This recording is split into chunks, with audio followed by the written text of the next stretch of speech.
हमारे आज के चैनल में आप सबका स्वागत है। मैं आज आपको सवैये बता रही हूँ।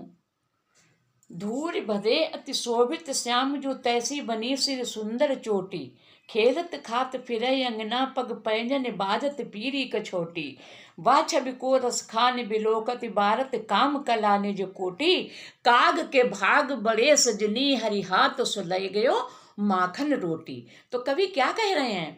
कवि कह रहे हैं कि धूल भरे अति शोभित श्यामजू, यानी भगवान श्री कृष्ण धूल में भरे हुए, यानी हाथों में धूल भरे हुए बहुत ही सुंदर लग रहे हैं। धूल भरे अति शोभित श्यामजू, यानी धूल को भरे हुए अति सुंदर लग रहे हैं।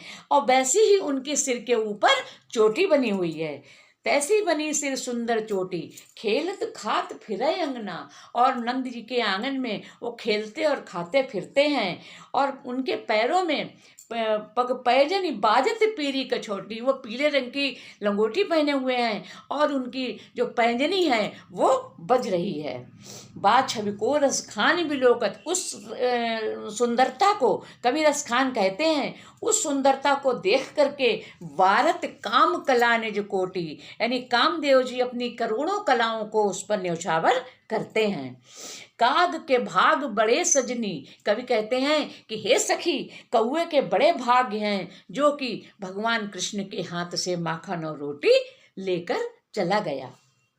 जा दिन ते वह नंद को छोरा, यादन बन धेनु चराई गयो है, मोहनी तानन गोधन गावत बेनु बजाए रिझाई गयो है।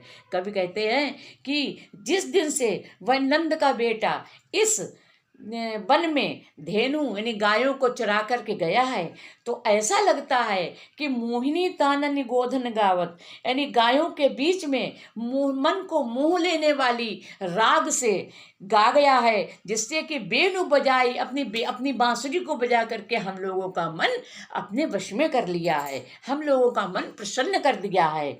वाह दिन सो कछु टोना सुकय, ऐसा लगता है कि उस दिन कुछ टोना ऐसा उसने कर दिया है जो हमारे हृदय में वो समा गया है।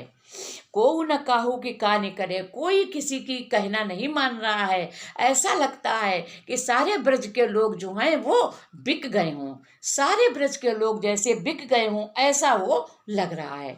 तो इसमें भी ऐसा ही होगा कि ऊपर के 2 लाइनें दे दी, नीचे की क्वेश्चन आंसर दे दिए, नीचे की लाइनें दी तो ऊपर के क्वेश्चन आंसर दे दिए। इसी तरह से तब, लेकिन आपको पढ़ना पूरा पड़ेगा। जब आप पूरा पढ़ेंगे तो उसके आंसर भी बहुत अच्छे से आप